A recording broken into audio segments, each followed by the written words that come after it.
I want to set my mindset. I want to put on my awesome filter, and I want to filter everything in that day through a positive mindset. So that's how I start. And then I get out of bed and I do the same things. I have morning devotions and journaling and exercise. And I do all those things in quiet time, that I do all of that before I get going with anything else. Hold on. You left something out. Like, when do you check your phone? Yeah. What I do is I really, really try to put that off. Because of the devices, sometimes I use my online Bible on my phone, because there's the U Bible app I really like. And so I utilize some stuff on that. So I do use my phone for that, but I try to stay away from anything else on my phone until I've done all my things that have really set my mindset and really kind of got myself going the right way. So that helps set the foundation for what my purpose and why is in life. That helps me live the life that I choose.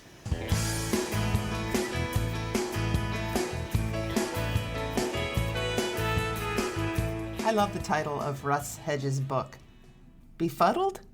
Live the Life You Choose. A positive force in today's busy, hectic, and often negative business environment, Russ is a master connector, having worked in marketing and sales for over 30 years. He's been recognized as top salesperson in multiple industries by utilizing his networking and connecting skills. And as we discuss in this episode, Russ adds value to people by encouraging them and helping them live a more engaged and positive life. Russ hosts several live broadcasts, including a weekly podcast called Marketing with Russ, aka #RussSelfie. And he's available for one-on-one coaching or speaking at events for groups looking to be inspired and to move forward in life with a positive attitude and adventurous spirit. I've been on Russ Selfie show several times and really enjoyed it. And I've been on a few of his other shows as well. He just really is great at connecting with people. And one of the things that he talks about in this episode is his perspective on sales. I said he's been in marketing for 30 years, and his perspective is he's not trying to sell anything. He's just making friends. And that takes all the pressure off. Russ talks about living a life you choose. I talk about creating a life that you love, living the life of your dreams.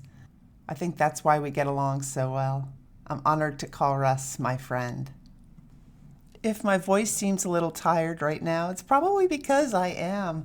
I'm in Northern Virginia right now, and I live in Stanton, Virginia. So I drove up here and I had lunch with one of my basketball coaches when I was in high school, Red Jenkins. He coached at W.T. Woodson in Northern Virginia. I played at Annandale, but I went to Red's summer camps. And if you grew up in the area and were in high school around the time I was, or even before, you know who Red Jenkins is. So we had such an awesome lunch. And then I went rock climbing with Judy Bratt and several others, PJ Jackson.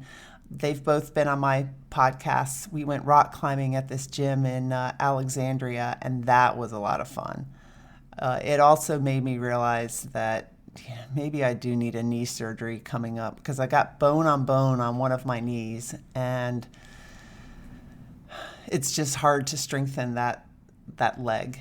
So part of creating a life I love might require having knee replacement surgery. I'm not convinced of that yet. If you've ever had knee replacement surgery and have any advice for me, send it to me.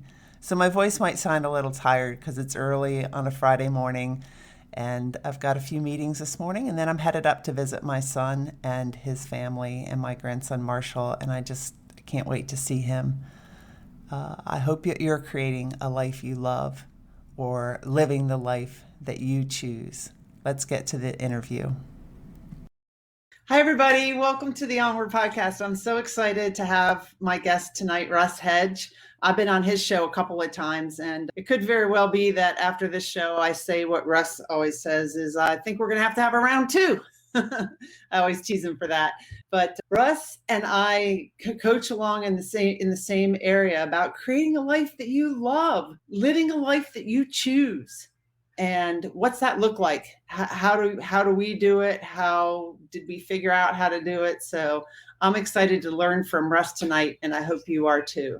So welcome, Russ. Hey, Emily, it's always a pleasure to be with you. Thank you so much. Oh, you're welcome. You know how these things go. You never know if people are going to show up and comment or not. But I hope that when people start to watch, if they have a comment, that they join in the conversation and ask us some questions and just make it a fun night. So yeah, it's always fun. Hey, when we can be on and talking about positive things and how to make life better and how to live the life you choose, life is always good. And you and I have such a similar mindset. yeah. And you become such a great friend, and I appreciate. Oh, I appreciate you too. Nancy Barrows told me to text her, so I'm just texting her, telling her. You text and I'll talk. There you go. I was just texting her saying we are live. So, and you even wrote a book about it. Your book is Befuddled: Live the Life You Choose. Why did you? Have you always been living a life that you chose, or did something happen in your life? Yeah, I mean, we'd have to go way back. I was really blessed with a great childhood. I had wonderful parents. I had a sister who was great, and I really lived a good life. I mean, my parents, we weren't like wealthy, but we were probably upper middle class. I mean, I didn't really have a lot of issues with what we could buy or couldn't buy for things. And I don't know, it was really kind of a nice life. And I had wonderful parents who instilled some great values in me and really supported me. So when I was young, really young, I would say, yes, I was living the life I chose because I was one of those crazy, crazy guys. I did everything. I was in, I played through all the sports. I was in music and drama. Wow. And all the stuff. I mean, I was in everything. And it was fun though, because my parents encouraged me to try a lot. And I had a real musical family. So my wife and I both come from real musical families. And so, yeah, I just had a blessed time doing all kinds of things. So, but as I went along, there's really kind of, I don't know, expectations on people that if you're a good kid and you're, living life like you're supposed to, that you go to college, you will get a degree, you'll come out, get a good job, get married, have a family, which are all good things, by the way, really Right. good. But it's just kind of already laid out for you. And so I just went to college and I didn't have any idea what I wanted to do. I did really enjoy the college I went to. I went to Oregon State. And so college was great, but the problem was I majored in social activities. Well, that helps because now you host I don't know how many live shows, so you're I social. didn't really need help with the social part. That was the problem. That wasn't an area I really needed to learn about. So I majored in social things and basketball. I played basketball at the rec center all the time, and I was involved in every kind of social thing. But what happened was I really got derailed because I went from being a good kid to still a good kid, but the good kids I hung around with did a lot of stuff we shouldn't have done. And so basically, I used to tell my kids when they grew up, if you want to know about things you shouldn't do, whether they're drinking, smoking, being involved in things you shouldn't be involved in, you probably should just ask me because I've probably done all of them. Because in college, suddenly it was kind of like my parents weren't there, everything was okay, and everybody just, they just did things. So that really got me derailed. So then I started questioning what I really want to do. I didn't really have a pathway through college, and I floundered my first year. And so anyway, after that first year though, then where the rubber hits the road really started. This is in my book too, but after my freshman year on July 9th of that year, I got in a massive car accident and I almost died. They actually shut the whole freeway down and flew me lifeline to a hospital.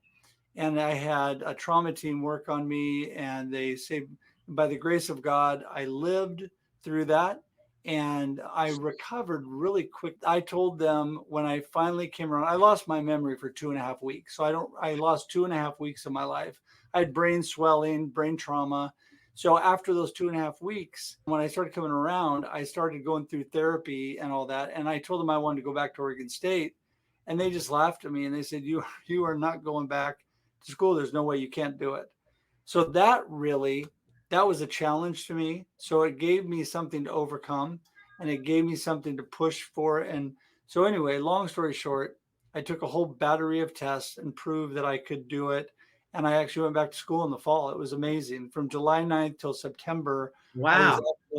I went from having broken collarbones, ribs, collapsed lung, brain trauma, broken jaw. I had to learn to talk, walk, and do everything again in my life. So it was a miracle of God. It really was. But what it did is it really helped me learn to take on challenges head on. So that's when I really started the journey. I would like to say that that journey magically, that I learned all my lessons and suddenly I was doing everything right. But unfortunately, it took me a couple more years of college Yeah. to really, I still floundered a little bit, but I had this in the back of my head that I was blessed, that time was precious. And it was really a miracle that I was alive. And so it started to work on me. And I felt like God worked on my life. And by my senior year, I met my beautiful wife. It's actually my fifth year, my second senior year, because I messed around too much. And so anyway, I met my beautiful wife. I got my act together. I met the Lord and I moved forward and I actually graduated. Yeehaw! In communications. So if I didn't already need to know how to talk too much, now I really did, because my degrees in communication, actually I got a BS in speech communications. That's my degree. Yeah. That's BS. So, yeah, That's people awesome. like that because they say I'm full of BS. So there you go. So hi, Leslie. Thanks for joining us. And Tim says hi too. Hi, Tim. Hey guys, thanks for joining us. That's Yeah, awesome. we appreciate it. Yeah. So that was a really life-changing accident, and somebody could look at that and say that ruined my life, or and been down about it. It seems like you've found the gifts and the opportunities in that accident. Yeah, I really did. I mean, from that point until when I really turned things around, my wife was such a huge impact in my life, and she lived the way that I wanted to live. So I actually hung out with her and her family. I went to church with them, and I really changed my life, and it gave me really purpose, direction, and I intentionally started living. Instead of living by accident, I started living life on purpose and living life with a purpose. And so, yeah, it was just a real blessing. And so then at that point, then I really started to live the life I choose. But it's still, again, it's a journey, because as I lived my life, I had to go through different things till I actually got to now, which is what I'm doing currently. And working for myself is really the best thing that I've ever done, because I feel like I'm able to encourage and bless people with my book, Live the Life You Choose, and just with all the live streaming, the podcasting, my coaching, and all the things that I do. I just really think that I get to inspire and encourage people the way I always wanted to. So when you were growing up, did you go to church? You said that you really found God maybe after that accident and then through your wife? Well, actually, yeah. I mean, I really felt God tugging at my heart through those 2 years while I was still doing things I shouldn't be doing. Mm-hmm. And it was really, the catalyst was really meeting my wife and then looking at how she lived her life. And it was funny because it was kind of amazing. When I first met her, I called her and she wasn't available. And I think it was a Wednesday night. And then I found out later she had to go to church. I'm like, who goes to church on a Wednesday night? And blows you off. I know. What time for you? I know. And then I found out she went to church on Sunday nights too. And I'm like, what? Who goes to church on Sunday? I thought you just went Sunday mornings. Anyway, long story short, I learned that just the lifestyle that she was leading and living for God, it was just, what I had been yearning for. So anyway, but the great thing was too, that my whole life, I've, been a musical family, and I went to school starting as a music major. And so, so I got to do a bunch of music in the church, which was awesome. I got to direct choirs, and I ended up ultimately getting my music ministry license. So I was a music pastor. I still am a music pastor. And so I can do, and so anyway, it was just a blessing for me. So it really kind of gave me that direction and focus on my life.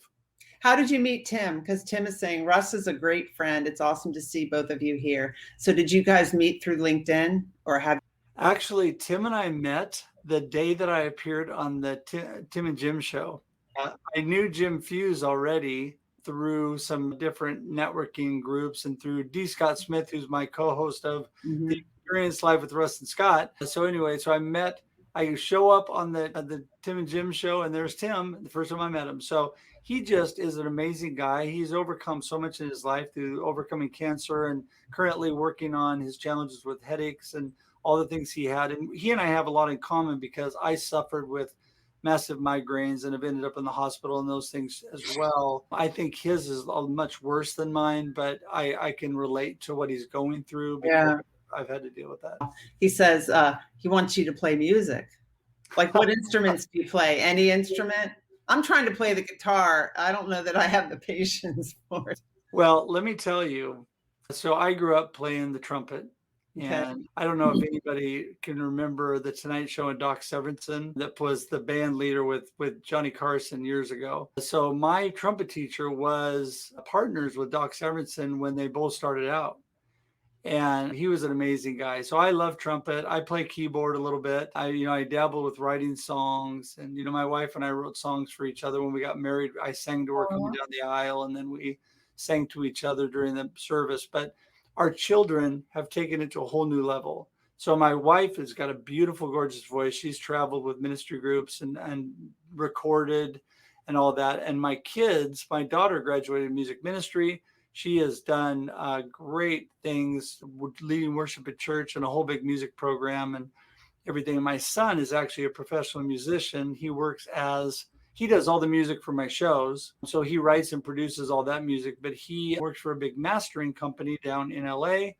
And so he works on big projects, Grammy award-winning artists, then also travels with three bands. Yeah. And so he still travels, plays music and sings.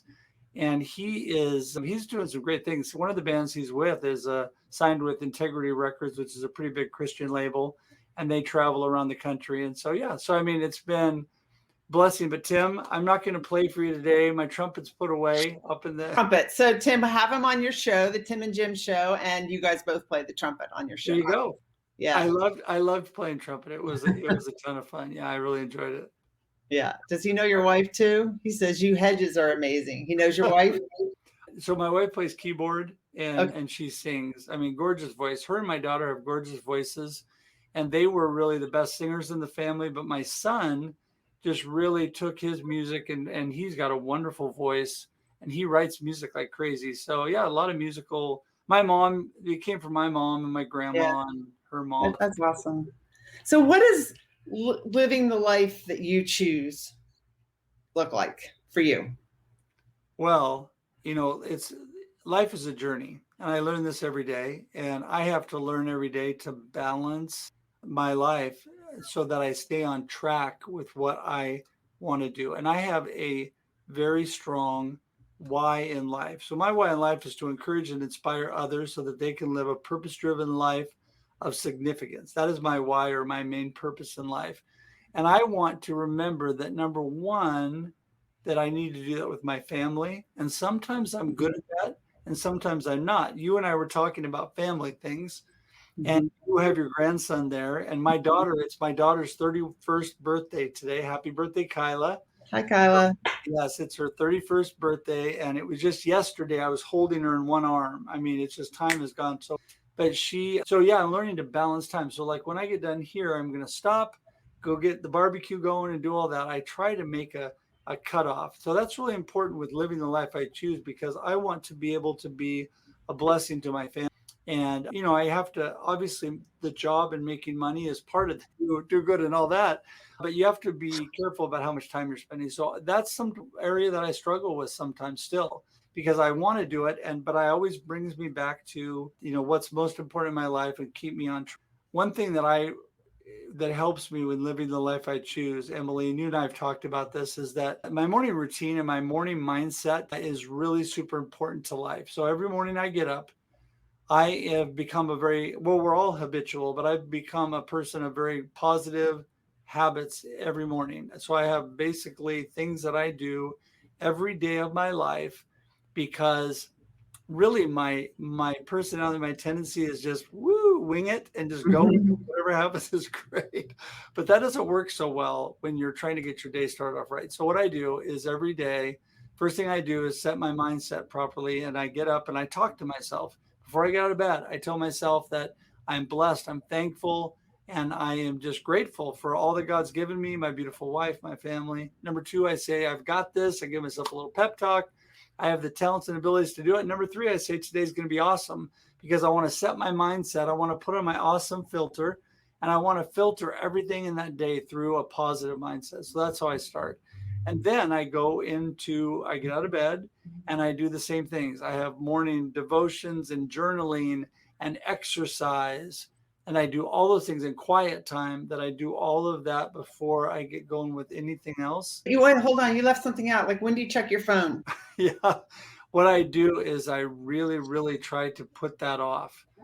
Because of the devices, sometimes I use my online Bible on my phone because there's the Bible app I really like. And so I utilize some stuff on that. So I do use my phone for that, but I try to stay away from anything else on my phone until I've done all my things that have really set my mindset and really kind of got myself going the right way. So that helps set the foundation for what my purpose and why is in life. That helps me live the life that I choose. And Tim says here that sometimes he invites you on the shout out Saturday and you say no because of family sometimes. And so he admires that. Yeah, I do. I really, it takes a bite out of the morning on Saturday when I do that. And so sometimes I have time to do it. I mean, they're fun. I love those guys and I love the show. So it's nice to get on and be able to chat with them and promote things and do all that kind of stuff, be uplifting, encouraging. But yes, there's a lot of times I'm doing things like this Saturday. I won't be doing that. My wife and I are doing something together all day Saturday. And so those things are important to me, important to set my priorities straight. Yeah, great morning practices, which is true, Leslie. And what do you do though? Come on, Russ. Some days you don't feel like doing that, so just let it go, right? Well, you know what? There's lots of days we wake up and you're not feeling it and you don't feel like doing it. Absolutely. But what I did years ago is I set my mindset to that I am going to do this every single day of my life from this part forward. And the reason is because I'm the kind of guy that my personality is, if I skip one day, then that leads to two. 2 days leads to a week, and a week leads to a month of not doing things. And so if I let the fact that I don't feel like it overcome me, then that's what's going to happen. So I'm blessed to be a super healthy guy. I have actually probably 10 years now, every single day of my life for at least 10 years, I have done all of that. I've done it on Christmas. I've done it on New Year's. I've done it on Easter. I've done it on my birthday, whatever, because I get up really early too. I'm super, super early. So I do it before everybody else wakes up. So it doesn't really matter what day of the week is, but it really helps me and keep a really good mindset. Yeah. And so what else is creating a life that you choose mean? So you start out with your morning routine, you make time for family and friends, you keep in your mind your vision, what your purpose is, you know what your purpose is, and your purpose applies to not only other people, but to you and your family too. Right. So, right. Yeah. Well, and I want to give out to other people what I would like to get. I love the golden rule: do unto others as you'd have them do to you. So I love to be encouraged. I love to be uplifted. So I'm going to do that to others.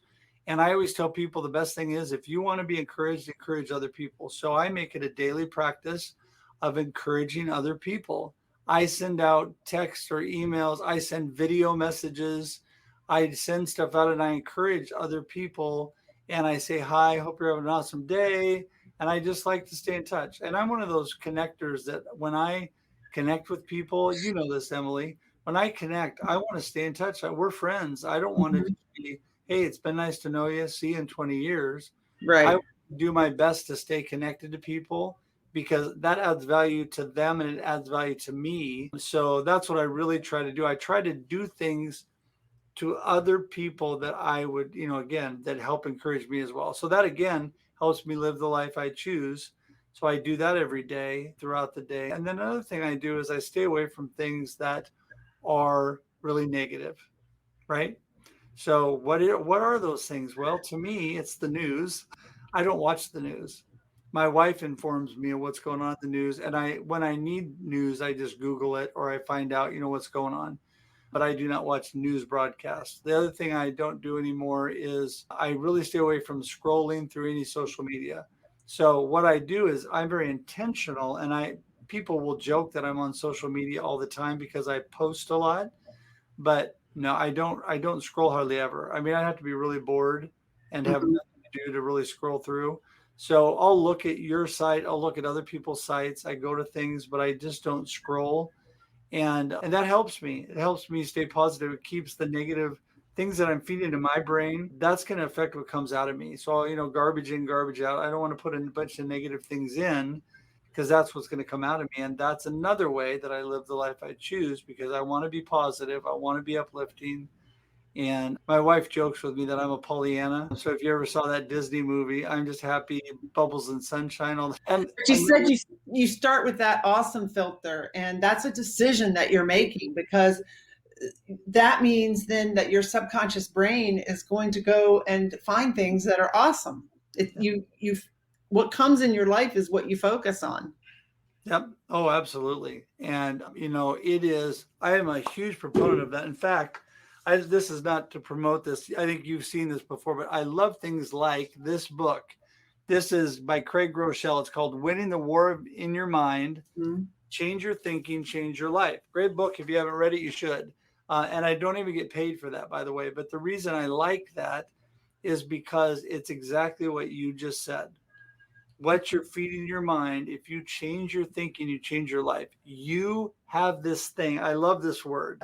My wife and daughter crack up at me. It's called the Reticular Activator. Once I learned this, I use it all the time. But anyway, the Reticular Activator basically focuses in on things and shows you things that you are thinking about, what you're focused on in your mind.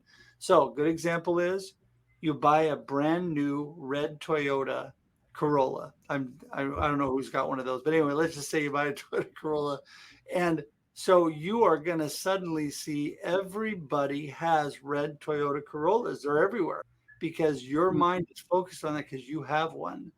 So when you do that, the same thing happens. That reticular activator, it comes alive, and you find exactly what you said. You find positive, awesome, upbeat things, and so that's what I look for. Yeah, I mean, I think everyone can relate to that. I remember I was getting a Toyota minivan, and they were the new Sienna. It was the new modern sleek one. I was going to be the first one to have one. And then all of a sudden they were all over the road. Or, if you just had a baby, you see more people that have babies, or you're pregnant, you see more people that are pregnant. I mean, it's just kind of the way that works. So why wouldn't that work with some of the thoughts that you're choosing too? Yeah. So how do you help your clients? Like if somebody's sitting here thinking, I kind of know my purpose, but how do I know if I'm living the life I choose? I think I am, but like, who are the kinds of clients? What are the kind of clients you coach?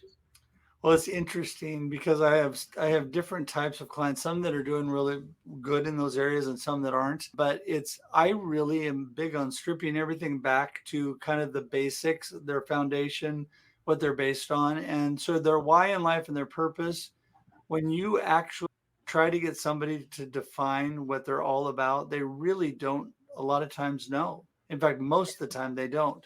If I ask a plumber, what is your why? What is your purpose in life? He goes, to be the best plumber I can be. No, that is not your why or your purpose in life. I said, that is one of your goals you're trying to achieve, which is good. Nothing wrong with that. But that is not why you do things. Why do you get up out of bed? Do you like, woohoo, I get to be a plumber? Not too many people are that way. I happen to be blessed with, I love what I do. And so I do get up excited to go to work, and I have for years because I've been in sales and marketing for years, and I love doing that. I love people. One thing I help people with, I can help them with their sales and marketing. If they're having difficulties putting together a marketing plan, putting together exactly how they go about their sales and marketing, their company, I can help them with that. One area that I love to work with people on is when they have Salesforce and they're cold calling. First of all, whoever came up with that name was a really Debbie Downer, was a cold calling, right? Uh-huh. Right off the bat, nobody wants to do it, and they don't even know what it is, right? I call it making friends. That's the whole just attitude shift. That would, be a whole different way of running the phone call.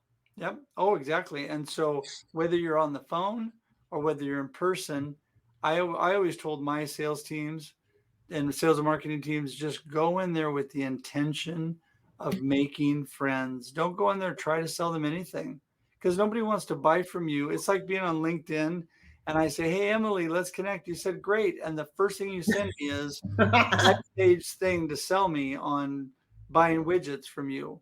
I immediately go, boop, I'm done with that person, Yep. because that's not what I'm trying to do. How do they know what I want? How do you know that I even need what you have without talking to me, learning about me? So making friends is a great thing. So working on things like that. But I really big on just helping people define their purpose and their why in life, and really living life intentionally. And then through that, we can move on to more practical things. But there's a lot of practical things that just get the foundation of your life together. And that's a big deal. I think it's a lot of awareness too. Like, we have all these patterns that we've developed throughout our life. When this happens, I do this, I do that, I do that. And if there's something that you want to change, you've got to, number one, be aware that you want to change it. And then number two, be aware of when you're in the middle of doing what you don't want to do. And I think that that's hard sometimes, like eating when you're watching TV, or I always react this way when this happens in my life, but I don't want to. How do I change that? Right. Well, it's interesting because I like to do positive self-analysis. So like when I'm out calling on people and doing sales and marketing for something, I like to say, okay, so how did you do when you went in and talked to them, and kind of analyze it, not in a negative way, but say, okay, these things I didn't do too well there. This was really good. This, I need to improve on this. But I analyze myself sometimes, because afternoons into early evening, I'm not so good. Mornings, I tend to flounder, and I tend to waste some time and do things in the afternoons that I really need to work on. But I think it's a good thing to then stop, pause, take a deep breath, go out, take a walk around your neighborhood, and think about, okay, time to get back on track, just like I do in the morning. Let's be really intentional about what I'm doing. And that is, being intentional and living the life you choose takes work. It's not like we all have it mastered. What I'm coaching people on and helping them with, I'm working on myself, and I have my coaches coaching me on the same thing. Yeah, me too. I went on my Facebook group the other day, and I looked all disheveled and everything, and I said, look, my son's coming in a few minutes. I'm trying to finish all this stuff because I know he's going to leave my grandson with me for a week or two, and he's coming a week early, and I didn't get to do some things, but take a deep breath. And I'm living the life I choose, which is I choose to be able to make that time to spend with my grandson. And the other stuff doesn't really matter as much. My son's not coming with the white glove to inspect how clean my place is or whatever, but it's certain patterns that, I have from when I grew up. Like when someone's coming over, you've got to make sure the place is clean. Well, why? You got to ask yourself why you have to do certain things, because you don't really have to. Well, it is interesting, because I think anybody who thinks they've got it all mastered and got it all together, is silly. They're lying to themselves, because no matter how good you are, and some of us are better at these things than others, but we all have to constantly work on things. And one thing that I work on too, letting things go later in the day, because as my day winds down, I'm not a really stressed or anxious person. But if I have any anxiety, it comes towards the end of the day when I'm trying to cram as much as I can in before the day's over. And then I tend to worry. No, I guess it is worry. I'm not a worrier either, but I do worry a little bit, and I think about things into the evening. Yeah. So one thing that I'm really working on is taking my own advice that I'm really good at in the morning, and take it into the afternoon, into the evening, and learn how to shut that off. In fact, I just really felt like it was like God's still small voice speaking to me and saying, Russ, you know what? You just need to shut this stuff off, and you need to go, just spend your total presence and time with your family. Don't think about it, and then come back to it tomorrow, because you're not going to really do anything with it tonight. I'm not good in the evening anyway. I'm not good late into the evening. I mean, I'm falling asleep by 8 o'clock. So Yeah. So, I mean, when I start winding down, I'm not really as sharp and as focused anyway. So when I do like keynote speaking and things like that, heaven forbid that I have to talk in the evening sometime, because I'm much better in the morning, You can put afternoon. on your LinkedIn, you're a morning keynote speaker. I can do it, but I need a lot of coffee. I've done emceeing of events, and they're always evening events, and I drink a lot of coffee to get myself ready for those things, because I have a lot of energy, But the good thing is people energize me too, so that gets me going. Yeah. So are you more of an introvert or an extrovert? Oh my goodness, total extrovert. I mean, I Extrovert. am just like, woo, Yeah. let's go, all the time. I'm a little too extroverted for my family sometimes. Other people, there's times. So I grew up with my mom and dad saying, Russell, Russell. So that's what they called, my mom called me Russell. Russell, take a deep breath, settle down. It's okay. It's okay. Because I was just always going 100 miles an hour. So, yeah. Yeah, I think my grandson's an extrovert. He just goes up, he makes friends. Hey, hi. He makes friends with everybody. My daughter didn't do that. I don't think my son did either. They were just kind of more shy, and they're both introverted. He's clearly an extrovert. It's so fun to see, and to be able to watch them as they grow up and see how some of those traits play out. Yeah. I need to speak to your grandson, because I'll tell him the best thing is, as he grows up and then he has kids, the easiest way to embarrass them is to talk to everybody. My kids were horrified. We'd be going for a walk, and I was saying hi to everybody. I was asking how they were doing. We're talking to them. I'd go to a function with my wife, and by the time we left, I was best friends with half of her coworkers, and I'd already set up dates to go play basketball under the bridge when we worked downtown Portland. I mean, that's just the way I am. And so, yeah, I just love people. I love life. That's why I love connecting with people, because I get to make new friends. And part of living the life I choose, through this whole last year and a half, I've been able to expand and meet people and become good friends with people all over the world. Well, it's been a lot of sources, actually, not just LinkedIn, through different networking groups from different people that I know. They introduced me to other people. And yeah, it's amazing. I was on with a group of my friends from Dublin, Ireland the other day. And it was actually my 100th episode of Marketing with Russ, AKA #RussSelfie, one of my podcasts, and that Emily's been on. Yeah. And like twice or three times. Anyway, so my wife and daughter came in to the screen behind me, and my friends over there, they're such great people. And they're like saying, oh, we can't wait till you all come to Dublin. We're going to be in the airport with signs going, woo. And so I've just been able to just meet some amazing people. That's awesome. That's awesome. So if this is where people go, russhedge.com, if people want to learn more about how you can help them as a coach. Yes, definitely. I'm all about simplicity. That's something that's in my book also. And so russhedge.com is the one place to go to get everything about me. You can find out about my live shows, you can find out about my book, you can buy my book, you can find out about my coaching and speaking and everything that I do. It's got all the connections to my social media, my email, my phone number, everything, so I'm happy to communicate in whatever way works best for people, but that's the one place to get it all. Yeah, that's easy. So you have a daughter that's home right now, and you're going to be celebrating her 31st birthday. You got to go out and cook something on the grill, right? Yes, I'm cooking. Let's see what I'm cooking. Burgers. My beautiful wife is in making the burgers. I just cook them. And then barbecuing corn on the cob and maybe some zucchini. I'm looking forward to it. It's going to be good. I'm going to go catch a flight, and I'll be over there. You're welcome. We should have enough. Yeah. Yeah, and then I'll introduce people who are watching to where I've got to go. Yes. Is he coming over to you? Yeah, he's coming. This is Marshall, my grandson. I posted a picture of us on the Ferris wheel today. I posted it.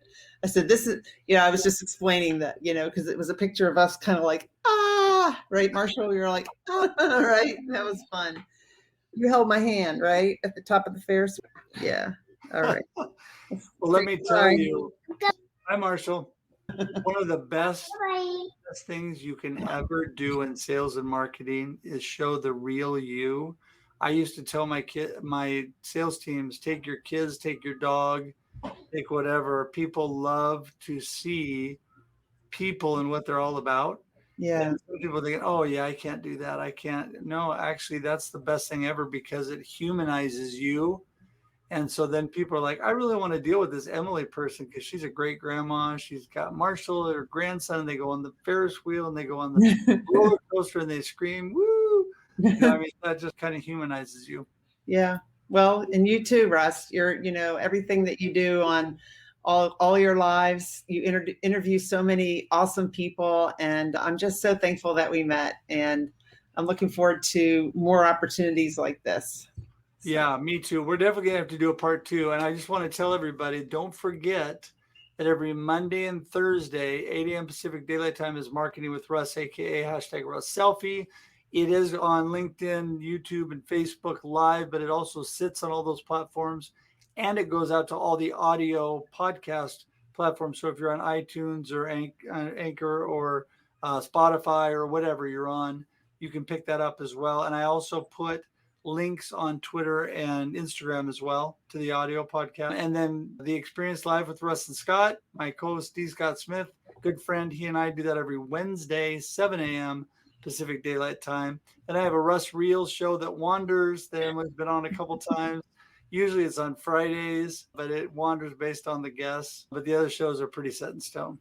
So Russ is clearly an extrovert. Look at all the times you're out there, it's amazing. Oh, wait, I have a new one coming. I have a new live show coming with Boldo, and she's an actress, and she and I are doing a live show a couple times a month. It's not going to be as often. It's going to be called Authentic Rhythms, and we're going to have actors and musicians and people involved in creative arts. And I mean, we probably will throw in other people along the way, but it's kind of based around creative arts.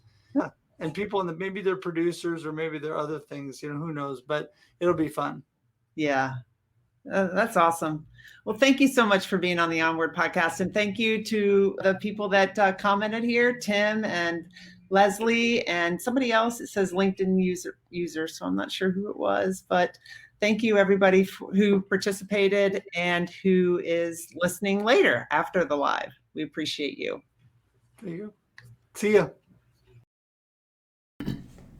Thank you, Russ, for spreading such a powerful and just inspiring message. I appreciate everything that you do to help people live the life that they choose. I recently attended your Purpose to Profit workshop, and that was awesome. So I highly recommend anyone listening to check out that with Russ. He really helps you get to the heart of the purpose of what you're doing, especially if you're leading a business, and how to align your messaging with that. This Onward podcast episode and all of the episodes I publish are sponsored by my business, Emily Harmon Coaching and Consulting. I absolutely love coaching. I love helping people create a life that they love living and learn more about themselves. I've been on this inner journey for a long time in my life, but really, really focused on it the past 2.5 years after witnessing my children's father pass away. And it woke me up to really doing some introspection and learning more about myself. And it was in learning more about myself that I discovered the Positive Intelligence Coaching Program. Shirzad Shamin developed this program based on his research. He's a Stanford researcher. And it's all about increasing your mental fitness so that you can live a more positive life, not be hijacked by the saboteurs that are in your mind. And based on his research, he says that only 20% of teams ever achieve 80% of their potential. A high-performing team needs to have the right foundation. Otherwise, they'll keep doing the same thing and expecting different results. You know how it is. You've been to training. I've been to training. You go and you get all excited and you come back. But then we tend to fall into our regular patterns. And part of the reason for that is because of these saboteurs that are in our mind. A team is only as strong as its people. And for a team culture to be strong, and a team could include your family team. For a team culture to be strong, the members of the team must be mentally fit and positive and able to bounce back quickly from difficulties and to help others do the same. So I encourage you to go to my website, emilyharmon.com, and check out the Positive Intelligence Coaching Program. See if it's right for you, for your family, or for your work team. Have a wonderful week. I appreciate all of my Onward podcast listeners. When I went rock climbing the other night, a couple of people that were there told me how much they appreciate this show, and I didn't even know that they listened to it. So just let me know. It helps me to keep on going as I'm sitting here talking into a microphone and looking at a wall in my hotel room. I never know who's listening. I'd love to meet you. Have a great week, and let's move onward together. Yesterday.